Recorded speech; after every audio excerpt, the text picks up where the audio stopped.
Bismillahirrahmanirrahim. Assalamualaikum warahmatullahi wabarakatuh. Alhamdulillah kita saat ini akan mendengarkan presentasi dari kelompok satu tentang administrasi dalam perspektif agama Islam, ya, agama Islam yang akan dibahas oleh kelompok satu kelas 3B angkatan 2020, ya. Di sini sudah hadir Fatur Rahman, Gita Aulia, Diva Arum, dan Dwi Fitri Destiana. Kita akan banyak membahas tentang administrasi dalam perspektif agama Islam. Selanjutnya nanti akan ada sesi diskusi, pertanyaan dari saya untuk dijawab kemudian oleh masing-masing presenter. Kepada seluruh presenter dan moderator, mungkin di presentasi kali ini waktu dan tempat saya persilahkan. Baik, terima kasih Bapak atas openingnya. Assalamualaikum warahmatullahi wabarakatuh. Selamat pagi kepada dosen pembimbing Administrasi Lembaga Islam Indonesia, Bapak Khairul Umam, SIP, MAG. Ya. Pertama-tama, mari kita panjatkan puji serta syukur kehadirat Allah Subhanahu wa Ta'ala, yang mana atas rahmatnya kita bisa berkumpul pada kegiatan diskusi hari ini. Adapun judul yang akan kami bahas yaitu administrasi dalam perspektif Islam gitu. Perkenalkan, saya Fatur Rahman yang akan bertugas sebagai moderator pada kegiatan diskusi hari ini. Saya akan membimbing jalannya kegiatan diskusi hari ini. Baik, untuk pengenalan kelompok itu adapun anggota kelompok kami yaitu yang pertama Diva Arum Dihani, yang kedua Dwi Fitri Destiana, yang ketiga saya sendiri Fatur Rahman, yang keempat Gita Aulia Fitriani Setiawan. Mungkin adapun susunan rangkaian acara pada kegiatan diskusi hari ini yaitu penyampaian materi, yang kedua sesi tanya jawab, yang ketiga sesi penutup. Untuk mempersingkat waktu, langsung saja untuk kepada pemateri pertama yang akan disampaikan oleh Dwi Fitri Destiana, saya persilahkan. Baik, terima kasih kepada moderator. Untuk pembahasan yang pertama ada administrasi. Di sini saya akan mengulas kembali pengertian dari administrasi karena sebelumnya di minggu kemarin pernah disinggung oleh Bapak Umam. Jadi saya akan mengulas sedikit saja. Untuk pengertian administrasi dalam bahasa Belanda itu administrati atau administratie gitu. Yang artinya itu serangkaian kegiatan tulis-menulis, ketik-mengetik, terus juga komputerisasi dan juga agenda. Nah, sedangkan administrasi dalam bahasa Yunani itu ad dan juga ministrare, atau ada dua kata ya, ad dan juga ministrare. Ad itu artinya intensif dan ministrare itu artinya melayani. Jadi jika kita gabungkan dari kedua pengertian di atas, maka arti dari administrasi itu kegiatan pelayanan tata usaha kantor. Lalu ada juga pengertian administrasi secara umum. Administrasi secara umum yaitu aktivitas yang berhubungan dengan pengaturan, kebijakan agar suatu tujuan itu bisa tercapai. Ada juga pengertian administrasi secara umum menurut Liang Ji. Dia mengatakan bahwa administrasi merupakan kegiatan kerjasama yang dilakukan oleh sekelompok orang untuk mencapai tujuan tertentu.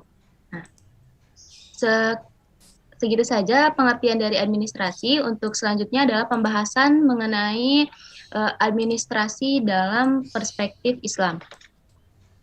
Nah, administrasi dalam perspektif Islam disebut juga sebagai istilah al-idoroh. Al-idoroh itu artinya usaha mengatur dengan baik suatu organisasi, baik yang kecil maupun yang besar. Nah, untuk mengetahui atau mengkaji administrasi Islam itu seperti apa sih? Nah, itu harus bersumber dari Al-Quran dan juga hadis. Karena apa? Karena Al-Quran dan juga hadis memberikan penjelasan mengenai syariat-syariat Islam tentang bermasyarakat, tatanan masyarakat, dan juga administrasi yang baik dan benar. Nah, Islam juga memiliki konsep administrasi yang luas, seperti yang dicontohkan oleh Rasulullah. Nah, peran negara itu sangat penting sekali untuk efektivitas pengimplementasian administrasi syariat Islam ini dalam kehidupan sehari-hari. Karena saat ini, zaman sekarang ini banyak sekali sudah mulai banyak ya marak administrasi yang tidak sesuai dengan Islam gitu. Contohnya kegiatan riba, apalagi di e-commerce sekarang sudah banyak sekali dengan bermodalkan KTP kita bisa meminjam uang gitu. Dalam sehari 2 hari sudah keluar gitu kan. Dan juga banyak juga aplikasi pinjaman online. Bukan hanya yang sudah berumah tangga saja dan juga orang tua saja sekarang yang bisa meminjam uang, tapi mahasiswa juga sekarang sudah bisa gitu. Kenapa seperti itu? Karena di Indonesia ini minim sekali kajian tentang administrasi dalam Islam itu dilakukan. Padahal mayoritas penduduk Indonesia itu adalah umat Islam gitu. Tapi kajiannya tentang administrasi dalam perspektif Islam itu sangat minim. Maka itulah pentingnya peran negara dalam efektivitas pengimplementasian prinsip syariat Islam pada kehidupan sehari-hari. Karena apabila berjalan dengan tertib dan sesuai dengan ajaran Islam, administrasi ini tentu akan memberikan dampak positif serta manfaat. Cukup sekian pembahasan untuk administrasi dalam Islam. Saya kembalikan kepada moderator. Baik, terima kasih kepada Dwi Fitri Destiana yang sudah menyampaikan materi dengan cukup baik. Mungkin untuk materi selanjutnya tentang administrasi dalam kajian Al-Quran yang akan disampaikan oleh saya sendiri. Oke, langsung. Yang pertama pada surat Al-Baqarah ayat 222 yang artinya, wahai orang-orang yang beriman, apabila kamu melakukan utang piutang untuk waktu yang ditentukan, hendaklah kamu menuliskannya, dan hendaklah seorang penulis di antara kamu menuliskannya dengan benar. Janganlah penulis menolak untuk menuliskannya sebagaimana Allah telah mengajarkan kepadanya. Maka hendaklah dia menuliskan, dan hendaklah orang yang berutang itu mendiktekan gitu, dan hendaklah dia bertakwa kepada Allah Tuhannya, dan janganlah dia mengurangi sedikit pun daripadanya. Jika yang berutang itu orang yang kurang akalnya atau lemah keadaannya atau tidak mampu mendiktekan sendiri, maka hendaklah walinya mendiktekannya dengan benar. Dan persaksikanlah dengan 2 orang saksi laki-laki di antara kamu. Jika tidak ada saksi 2 orang laki-laki, maka boleh seorang laki-laki dan 2 orang perempuan di antara orang-orang yang kamu sukai daripada saksi yang ada. Agar jika seorang lupa, maka seorang lagi yang mengingatkannya. Dan janganlah saksi-saksi itu menolak apabila dipanggil. Dan janganlah kamu bosan menuliskannya untuk batas waktunya, baik utang itu kecil maupun besar. Yang demikian itu lebih adil dari sisi Allah, lebih dapat menguatkan kesaksian, dan lebih mendekatkan kamu kepada ketidakraguan, kecuali jika hal itu merupakan perdagangan tunai yang kamu jalankan di antara kamu, maka tidak ada dosa bagi kamu jika kamu tidak menuliskannya. Dan ambillah saksi apabila kamu berjual beli, dan janganlah penulis dipersulit, dan begitu juga saksi. Jika kamu lakukan yang demikian, maka sungguh hal itu suatu kefasikan pada kamu. Dan bertakwalah kepada Allah. Allah memberikan pengajaran kepadamu, dan Allah Maha mengetahui segala sesuatu. Ayat panjang ini memberikan makna akan pentingnya administrasi dalam berinteraksi bermuamalah, ya, agar tidak terjadi ketidakadilan dalam interaksi tersebut. Konteks ayat tersebut mengungkapkan tentang pentingnya mengadakan pencatatan atau administrasi dalam hutang piutang, dan tidak menganjurkan untuk jual beli yang langsung selesai. Artinya prinsip ayat tersebut adalah menghindari ketidakadilan atau kejaliman dalam bermuamalah. prinsip ayat ini sejalan dengan prinsip munculnya hukum administrasi negara, yaitu menghindari ketidakadilan dan kezaliman di dalam administrasi negara yang mempunyai keluasan kewenangan dengan hak masyarakat dilayani dan tidak dirugikan. Lalu ayat selanjutnya surat Asy-Syu'ara ayat 151 sampai 152. Dan janganlah kamu mentaati perintah orang-orang yang melewati batas, yaitu orang-orang yang membuat kerusakan di muka bumi dan tidak mengadakan perbaikan. Ayat ini secara tegas memerintahkan jangan mentaati orang yang melewati batas. Orang yang melewati batas termasuk di dalamnya adalah administrasi dalam beradministrasi yang melampaui atau menyelewengkan wewenangnya. Yaitu di mana misal di sebuah institusi negara ada seorang kepala daerah misalkan yang ingin melakukan tindakan korupsi dengan mengajak bawahannya untuk bekerja sama melakukan tindakan tersebut, maka bawahannya tersebut jangan patuh ya, ataupun jangan taat terhadap perintah yang dilakukan oleh kepala daerah tersebut. Jadi secara gamblang, apabila di dalam sebuah institusi ataupun organisasi yang ada yang mengajak kepada hal maksiat, baik dari segi korupsi, kolusi, ataupun nepotisme, maka jangan taat ataupun jangan menuruti permintaan tersebut. Lalu ayat selanjutnya, yaitu surat An-Nisa, ayat 59. Wahai orang-orang yang beriman, taatilah Allah dan Rasul-Nya, serta ulil amri pemegang kekuasaan di antara kamu. Bila kamu sekalian berselisih tentang sesuatu, maka kembalikanlah sesuai itu kepada Allah dan Rasul-Nya. Bila kamu benar-benar beriman kepada Allah dan hari akhir, demikian itu lebih baik dan lebih bagus akibatnya. Penjelasan ini, ayat ini mengindikasikan bahwa akan terjadi perselisihannya antara pemerintah dalam konteks administrasi negara dengan warga negara ataupun masyarakat. Dan penyelesaiannya adalah dengan merujuk kepada Al-Quran dan As-Sunnah. Ya, karena memang merujuk dengan Al-Quran dan As-Sunnah itu solusi terbaik ya. Dan juga di dalam Islam itu ditumpahkan kepada bagi mazhalim gitu, yang diangkat untuk menyelesaikan setiap tindakan kezaliman yang dilakukan oleh negara terhadap masing-masing individu yang hidup di bawah kekuasaan daulah Islam. Lalu ayat selanjutnya surat Ali Imran ayat 103. Dan berpegang teguhlah kamu semuanya pada tali agama Allah, dan janganlah kamu bercerai-berai, dan ingatlah nikmat Allah kepadamu ketika kamu dahulu masa jahiliyah bermusuhan.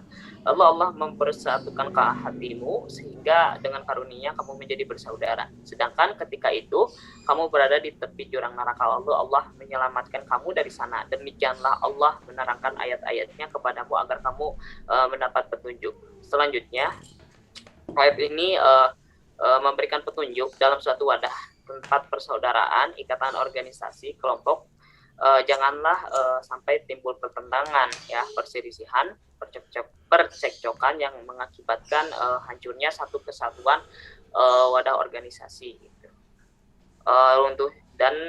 Akibat perselisihan tersebut maka akan runtuhnya mekanisme kepemimpinan yang telah dibina. Dan di sini menjelaskan juga bagaimana seorang administrator ya menjalin hubungan silaturahmi dengan administrator yang lainnya dengan baik dalam suatu wadah organisasi ataupun di sebuah institusi. Itu ayat selanjutnya pada surat Az-Zumar ayat 39 yang artinya, katakanlah Muhammad, wahai kaumku, berbuatlah menurut kedudukanmu, aku pun berbuat demikian kelak kamu akan mengetahui. Apabila ditarik ke dalam ranah administrasi, maka ayat ini menjelaskan tentang seorang administrator ya untuk bekerja maksimal sesuai pada kedudukannya dan berdasarkan tugas wewenangnya. Apabila menjadi pelayan publik ya, maka seorang administrator di sini bekerja untuk melayani masyarakat dengan baik dan penuh tanggung jawab. Maka dengan sikap tersebut mendapat imbalan ya, di samping dia mendapatkan gaji, dia juga mendapat pahala karena seorang administrator tersebut benar-benar ikhlas dalam melayani masyarakat. Mungkin itu materi yang bisa saya sampaikan. Langsung saja ke pemateri selanjutnya yang akan dibacakan, yang akan disampaikan oleh Gita Aulia Fitriani Setiawan. Saya persilahkan. Ya, baik, terima kasih kepada moderator atas kesempatannya. Saya akan melanjutkan pembahasan yang pertama mengenai administrasi dalam kajian hadis. Sejalan dengan Quran Surat Asy-Syura yang tadi dijelaskan sama Fatul, ayat 151 sampai 152. Nah, hadis ini juga diriwayatkan Bukhari Muslim bahwa Rasulullah ini bersabda, setiap muslim wajib mendengar dan mentaati pemimpin dalam hal yang disenangi atau yang dibencinya, kecuali bila ia diperintah berbuat maksiat, maka pemimpin itu tidak usah didengar dan ditaati. Nah, maksudnya di sini sama ya. Jadi bila dikaitkan dengan administrasi, kita wajib sebagai seorang administrator, kita wajib mendengar dan mentaati arahan dari pemimpin, selagi hal itu benar ya. Nah, namun jika seorang pemimpin tersebut memerintah berbuat maksiat, kejahatan, ataupun hal-hal yang buruk gitu, kita tidak perlu mendengarkan dan mentaatinya gitu. Jadi kita juga harus bisa memilah mana yang baik, mana yang buruk nih gitu.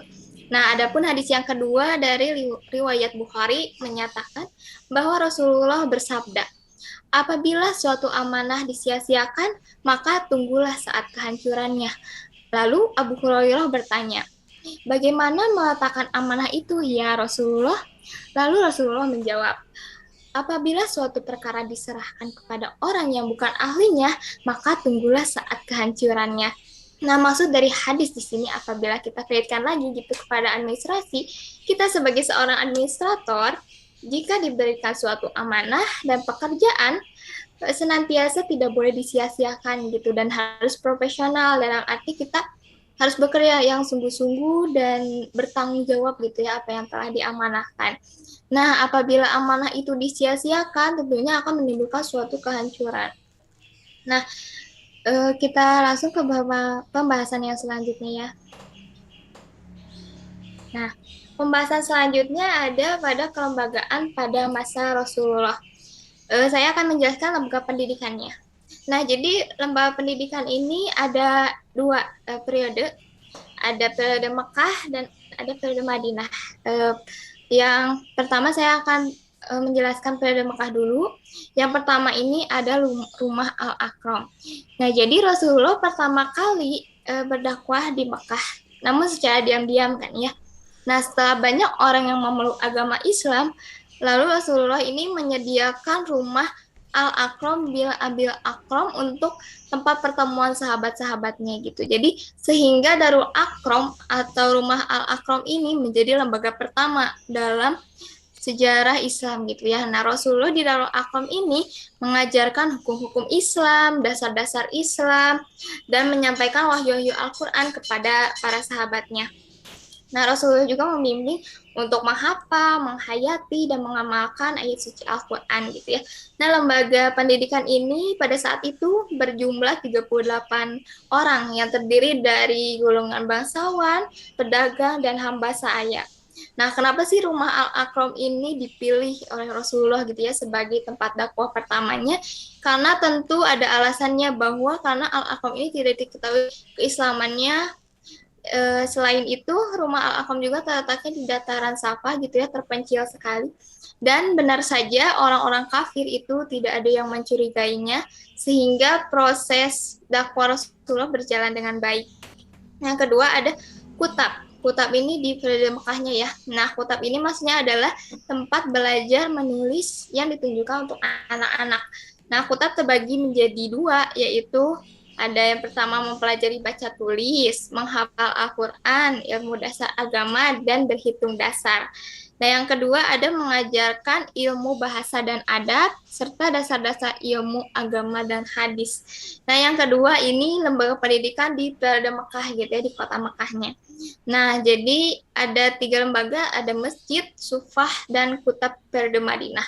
Yang pertama ada masjid. Nah, Rasulullah membangun masjid ini untuk ibadah, menyatukan umat Islam, tempat pembinaan akidah, kegiatan sosial seperti tempat penyerahan sedekah, zakat, infak, dan kepada orang-orang yang membutuhkan gitu. Nah, di dalam masjid ini memang banyak berbagai macam kegiatan gitu, karena memang pada saat itu masjid menjadi pusat pemerintahan seperti yang minggu kemarin sudah dijelaskan oleh Pak Umam. Nomor 2 ada sufah. Sufah itu yaitu suatu kegiatan yang sudah disediakan oleh Rasulullah untuk kaum muhajirin yang tidak mempunyai rumah gitu dan tempat masyarakat yang ingin masuk Islam. Nah, adapun kegiatan di Sufah ini yaitu menghafal Al-Qur'an. Nah, yang terakhir yaitu kutab periode Madinah. Jadi kutab periode Madinah ini keterampilan membaca dan menulis sebagai program prioritas gitu ya dari Rasulullah pada peristiwa pembebasan tawanan-tawanan Perang Badar. Yang kita ketahui kan Perang Badar ini dimenangi oleh Islam ya. Nah, jadi Rasulullah memerintahkan para tawanan Perang Badar yang mampu membaca tulis untuk mengajarkan 10 anak-anak. Namun, jika sebagai syarat untuk membebaskan diri dari tawanan gitu. Namun, jika tawanan ini tidak bisa baca tulis, maka akan dipenjara di sekitar masjid selama beberapa tahun untuk belajar baca tulis Al-Quran itu ya. Nah, jadi memang Rasulullah memberikan 2 opsi kepada para tawanan, mana yang akan mereka pilih nih, opsi 1 atau opsi 2. Nah, mungkin sekian pembahasan saya. Mohon maaf bila ada kekeliruan. Saya kembalikan lagi kepada moderator. Terima kasih. Oke. Baik, terima kasih kepada Gita Aulia yang sudah menyampaikan materi dengan cukup baik. Selanjutnya kepada Dipa Aru, saya persilahkan untuk menyampaikan materinya. Terima kasih kepada moderator yang telah memberikan kesempatan. Nah, untuk materi selanjutnya ada lembaga keuangan. Itu dibentuk sebuah baitul mal. Nah, administrasi dalam bidang keuangan negara dalam pemerintahan Rasulullah itu secara garis besar terpacu ke dalam masalah sumber-sumber pendapatan. Berkenaan dengan sumber-sumber pendapatan, sejak berdirinya negara Islam di Madinah, harta benda mulai mengalir ke pangkuan kaum muslimin berkat kemenangan telak yang diperoleh dalam banyak medan pertempuran. Selain itu, dalam Islam telah diterapkan konsep mewajibkan atas rakyat negara Islam untuk membayarkan sejumlah harta yang dalam keseluruhannya membentuk sumber pendapatan. Selain itu ada juga ghanimah dan fai, 2 sumber pendapatan yang paling luas, di mana ini tuh merupakan hasil dari rampasan memerangi kaum kafir. Istilah Baitul Mal sendiri itu pertama kali muncul pada tahun kedua Hijriah pemerintahan Islam. Hal ini disebabkan karena adanya perdebatan antar sahabat dalam hal pembagian harta rampasan dari Perang Badar. Maka Allah menurunkan surat Al-Anfal ayat 41 yang berisi tentang menjelaskan bahwa harta rampasan itu 1/5 dari perolehannya adalah untuk Allah, untuk Rasul, kerabat Rasul, anak-anak yatim, orang-orang miskin, dan ibnu sabil. Dengan adanya ayat ini, Rasulullah mulai merintis pembangunan Baitul Mal yang berfungsi sebagai suatu massasah atau lembaga yang menangani pengeluaran dan pendapatan negara, serta berfungsi sebagai tempat penyimpanan harta kaum muslimin. Nah, sebenarnya Baitul Mal itu sudah berdiri sejak zaman Rasulullah, namun belum terbentuk dalam suatu lembaga yang mempunyai tempat khusus dan diwan atau administrasi yang resmi. Baitul Mal sendiri itu merupakan lembaga keuangan pertama yang ada pada zaman Rasulullah dan berlanjut ke zaman Khulafaur Rasyidin. Lembaga ini pertama kali hanya berfungsi untuk menyimpan harta kekayaan negara yang berasal dari zakat, infak, sedekah, pajak, dan harta rampasan perang. Namun Rasulullah mulai memperkenalkan konsep baru di bidang keuangan pada abad ke-7, bahwa semua hasil pengumpulan negara harus dikumpulkan terlebih dahulu dan kemudian dibelanjakannya itu sesuai dengan kebutuhan negara. Jadi status hasil pengumpulan itu milik negara, bukan individu.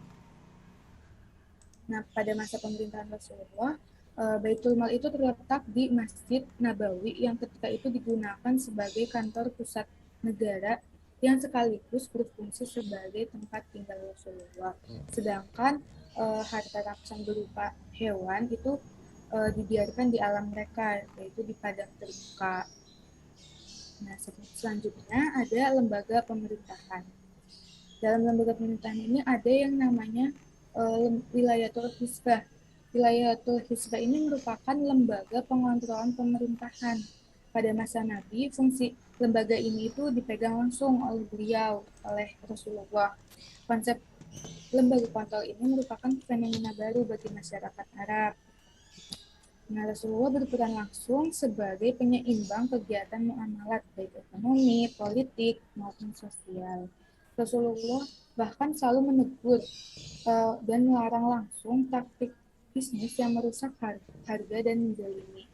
Larangan riba, monopoli, serta menimbun barang dan sejenisnya menjadi bukti nyata bahwa terdapat lembaga pengontrol aktivitas.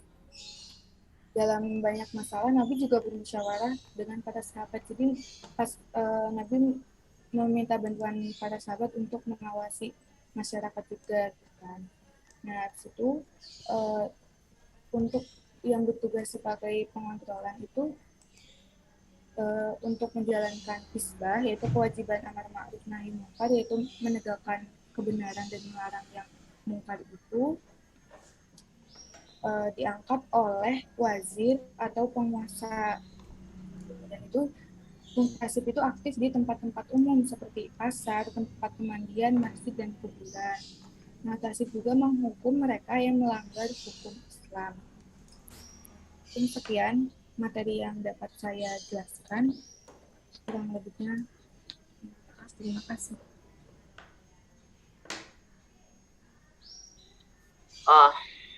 Baik, terima kasih kepada Pak Aru ya, sudah menyampaikan materi dengan cukup baik. Mungkin cukup sekian penjelasan ataupun penyampaian materi dari kelompok kami.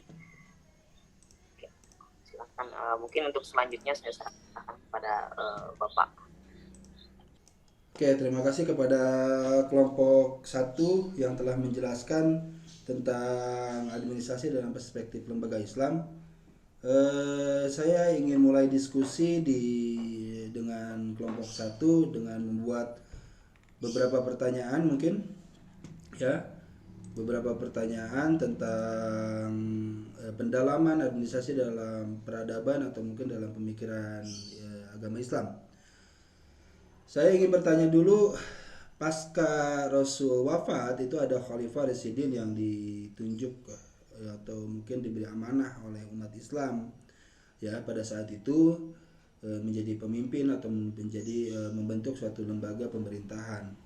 Nah, pasca wafatnya Rasul bisa mungkin teman-teman kelompok 1 ini bisa memberikan contoh atau mungkin catatan sejarah tentang bagaimana administrasi baik itu dalam konteks luas ataupun dalam konteks sempit itu dipraktekkan pada zaman Khalifah Rasyidin atau Khalifah. Boleh, silahkan siapa yang ingin menjawab? Mungkin saya, Pak. Mungkin untuk yang pertama mungkin pada zaman Khalifah Abu Bakar juga dari hal segi administrasi sudah diterapkan gitu ya, perbaikan revisi dari zaman Nabi gitu. Mungkin dari segi administrasi kan Pak, dalam ruang lingkup zaman Nabi itu hanya Mekah gitu, ruang lingkupnya Mekah dan Madinah, hanya sekitar Arab Saudi saja. Akan tetapi ketika zaman Khalifah Abu Bakar ataupun zaman Khalifah Umar itu ada perluasan wilayah ya Pak, misalkan melakukan invasi ataupun peluasan wilayah baik dari ke Afrika, Mesir ataupun ke ranah Persia gitu Pak. Jadi penerapan administrasi zaman Khulafaur Rasyidin itu dikembangkan dari mulai penanggalan pada zaman Khalifah Umar bin Khattab ya Pak, karena memang penanggalan ini memang sangat penting ya dalam tata tertib administrasi itu sendiri gitu, karena dari mulai segi mencatat ya, misalkan kalau ada pinjaman ataupun ada misalkan kalau setelah penaklukan tanggal berapa gitu, jadi memang sangat penting sekali gitu, apalagi pengangkatan gubernur kan zaman Khulafaur Rasyidin ibarat presiden lah ya, khalifah itu. Jadi pengangkatan gubernur itu secara resmi hanya lewat tanggal pada zaman Khalifah Umar bin Khattab. Mungkin itu penjelasan dari saya, Pak. Oke, mungkin ada tambahan dari teman-teman yang lain di kelompok satu ini. Silakan. Saya Pak mau izin menambahkan. Saya akan menjelaskan mengenai bentuknya, mungkinnya bentuk pemerintahannya pada masa Abu Bakar.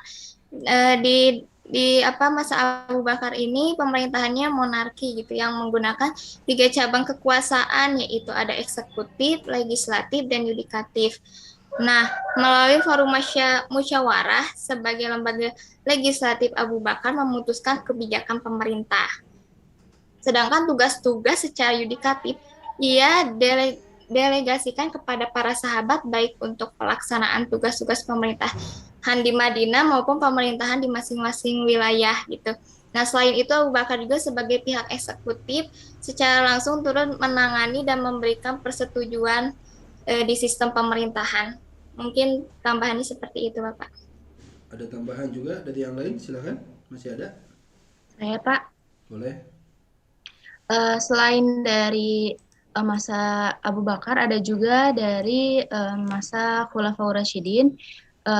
Pada masa itu administrasi meningkat atau berkembang dengan membuat kebijakan-kebijakan seperti contohnya surat menyurat, menyampaikan surat ke berbagai negeri, lalu juga ada zakat, pembagian zakat, tulis-menulis, dan lain sebagainya, Pak.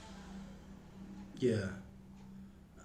Dari satu lagi mungkin, silakan. Ada masih mau menambahkan? Ya, pada masa Khulafaur Rasyidin juga dimulai dari masa Abu Bakar itu kan sistem administrasi itu tentang pemerintahan juga masih merupakan kelanjutan dari Nabi, kayak ada mutasi sebagai lembaga yang mengontrol tentang pemerintahan gitu ya. Nah, terus dilanjut dalam pas masanya Abu Bakar itu beliau selalu bermusyawarah bersama sahabat yang lain. Nah, kemudian jabatan mutasib itu pada zaman Abu Bakar diserahkan kepada Umar, sehingga pas sistem ketatanegaraan yang sistematis dalam negara Islam itu di pada masa Umar bin Khattab, yaitu kayak beliau jadi hakim agung atau mutasib, yaitu memisahkan kekuasaan menjadi 3. Ada lembaga legislatif atau sultah al-tashriyah, yang kedua ada al-qadaiyah, lembaga yudikatif, dan yang ketiga ada sultah al-tanfiziyah, lembaga eksekutif. Aja. Ya, terima kasih sudah menjawab, dan saya pikir tidak ada yang salah ya. Semuanya memperlihatkan bahwa administrasi itu sebetulnya luas sekali ya, mulai dari segi policy-nya sampai ke tingkat teknisnya, yaitu catat mencatat.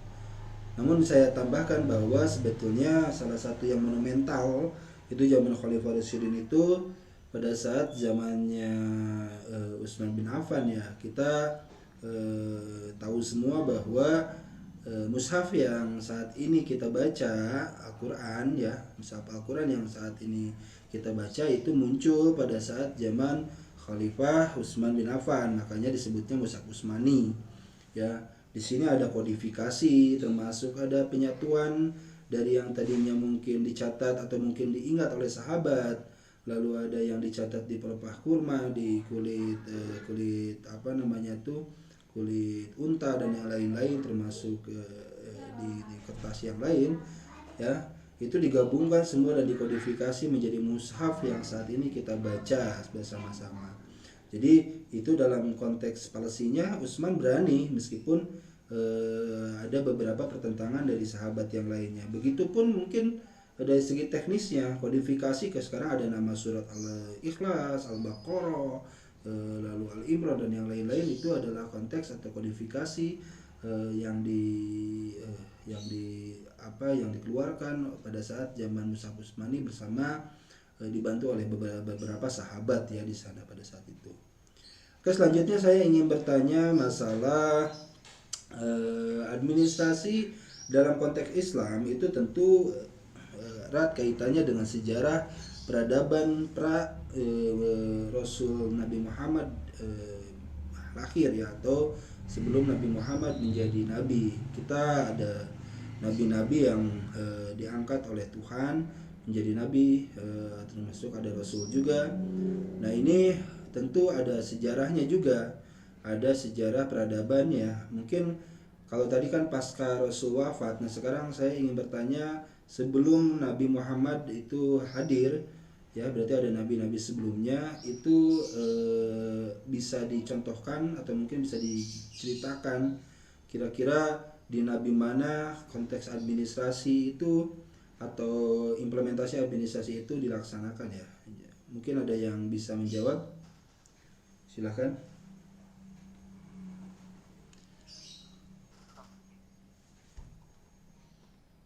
Mungkin saya Pak. Ya, silakan Faktur. Mungkin menurut saya, mungkin kalau misalkan salah bisa dikoreksi. Yang setahu saya prinsip administrasi itu dilaksanakan ketika zaman Nabi Musa ya, karena memang ketika pada zaman itu ruang lingkup Mesir ya dikuasai oleh Firaun yang memang dari segi hukum tata negaranya itu otoriter gitu, apalagi dari segi hal kebijakannya itu tidak manusiawi sekali ya. Hadirnya Nabi Musa di sana oleh Allah ya, diberikan wahyu ya untuk membenarkan ataupun mengkritik sistem tatanan pemerintah pada zaman Firaun yang memang dasarnya tidak rasional ataupun tidak manusiawi gitu. Jadi hadirnya Nabi Musa di sana untuk menerapkan prinsip administrasi tentang negara ya kepada Firaun yang pada saat itu memang dari hal segala kebijakannya itu tidak rasionalis gitu Pak. Mungkin itu. Oke, dari yang lain? Mungkin pada selain zaman Nabi Musa tadi, ada zaman siapa lagi? Atau ada pada saat apa namanya itu kerajaan apa? Silakan, ada yang bisa menambahkan?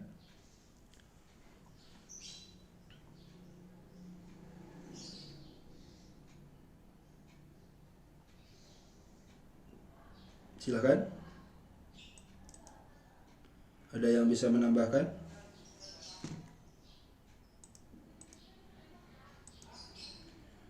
Diva mungkin ada bisa menambahkan, Diva atau Dwi? Mungkin dilempar ke audiens aja, Pak. Oh, dilempar ke audiens saja. Ya nanti teman-teman di YouTube nanti bisa memberikan komentar atau tambahan dari apa yang disampaikan oleh teman-teman kita di kelompok 1 ini dari pertanyaan saya ya. Oke, selanjutnya saya ingin bertanya tentang mungkin pertanyaan terakhir saja ya. Nanti sisanya teman-teman di YouTube bisa bertanya yang lain tentang pendalaman administrasi dalam perspektif agama Islam. Saya ingin bertanya mungkin yang agak bahaya nih ya. Sekarang kita banyak dipertanyakan dan dipertentangkan di Indonesia. Di Indonesia, di negara kita, Negara Kesatuan Republik Indonesia, itu tentu mayoritas umat Islam. Menurut teman-teman semua di kelompok 1 ini, apakah di Indonesia ini sudah mengimplementasikan administrasi secara nilai ya? Secara nilai itu sudah sudah mengimplementasikan administrasi dalam perspektif Islam atau belum, itu ya yang pertanyaannya. Lalu apakah ada pertentangan antara administrasi dalam Islam dengan kebijakan-kebijakan di pemerintah, termasuk kebijakan di dalam Pancasila dan Undang-Undang Dasar ataupun undang-undang yang kita anut sekarang? Silakan, mungkin dari siapa dulu ya, selain dari Faktur mungkin dari siapa dulu, dari Diva dulu atau mungkin dari siapa? Gita? Enggak? Saya, Pak. Boleh? Baik, sebenarnya administrasi kebijakan tentang administrasi itu setiap agama itu kan mengajarkan untuk tentang kebaikan gitu. Terutama untuk di negara Indonesia ini Bhinneka Tunggal Ika, kita tuh berbeda-beda gitu. Dari agama, suku, budaya itu berbeda-beda. Salah satu dari contoh kebijakan atau perspektif Islam itu baik untuk diterapkan di Indonesia, kenapa tidak gitu.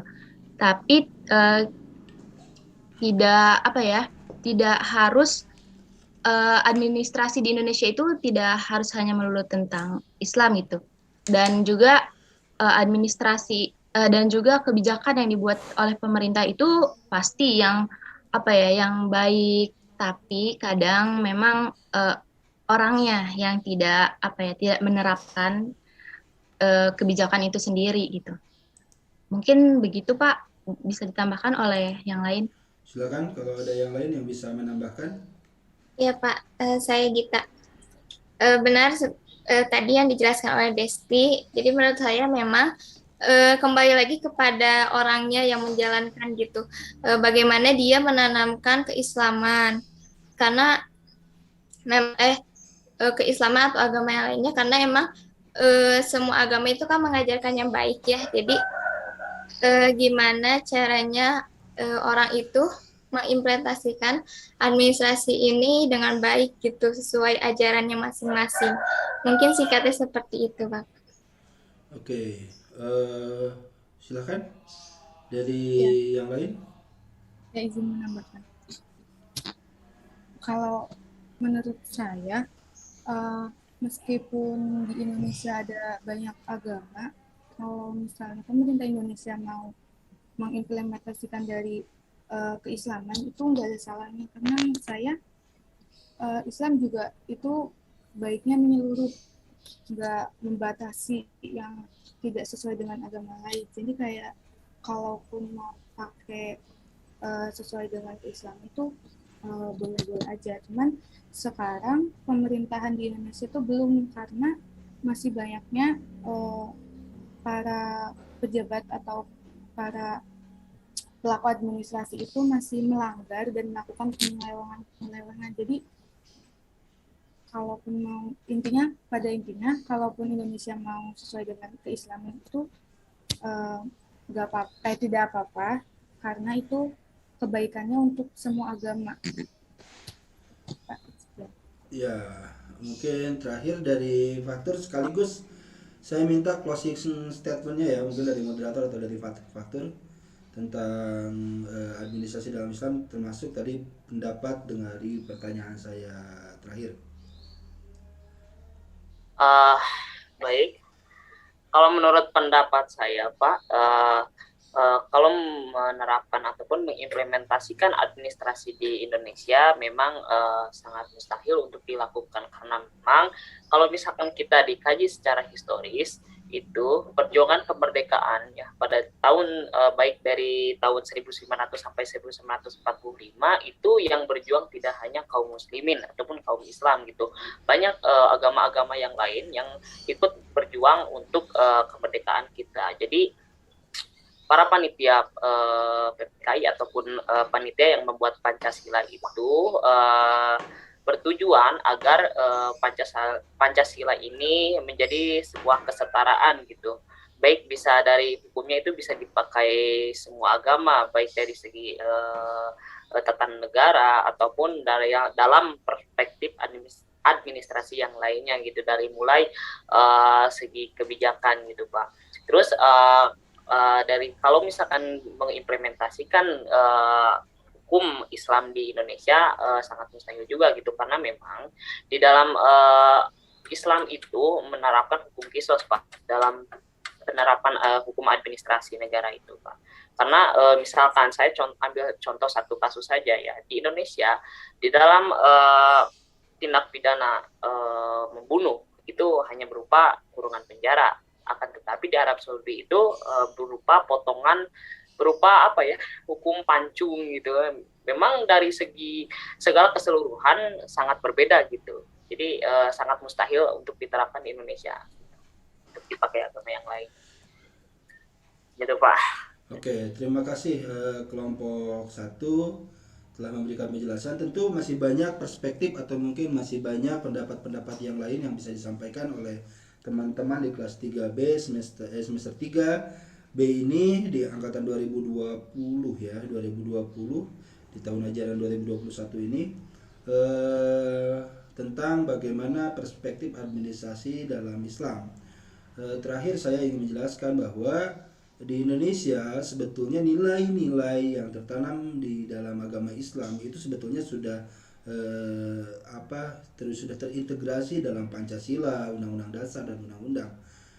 Di negara kita sudah menjelaskan bagaimana hak dan kewajiban pemerintah, hak kewajiban masyarakat Indonesia, termasuk berbagai aturan-aturan yang berkaitan dengan kehidupan berbangsa dan bernegara. Saya pikir itu sudah komplit ya, dan Islam itu inilah yang kita bilang bahwa Islam itu rahmatan lil alamin. Kita tidak bisa memaksakan kehendak sesuatu ya, kehendak sesuai dengan ideologi kita diterapkan di dalam diterapkan di dalam wilayah yang memang tadi seperti Fatul bilang, kita wilayahnya termasuk negara ini diperjuangkan bukan hanya oleh masyarakat yang beragama Islam, tapi pada saat itu seluruh masyarakat dari berbagai agama itu ikut berjuang di negara ini, sehingga negara ini perlu mengatur dan perlu menjamin bagaimana aturan termasuk implementasi aturan-aturan negara ini itu tidak bertentangan dengan agama yang ada di Indonesia, itu ya, karena kita itu negara kesatuan Republik Indonesia. Jadi itu saja yang kita sampaikan, termasuk terima kasih kepada kelompok 1 yang sudah menjelaskan panjang lebar tadi tentang administrasi dalam perspektif Islam.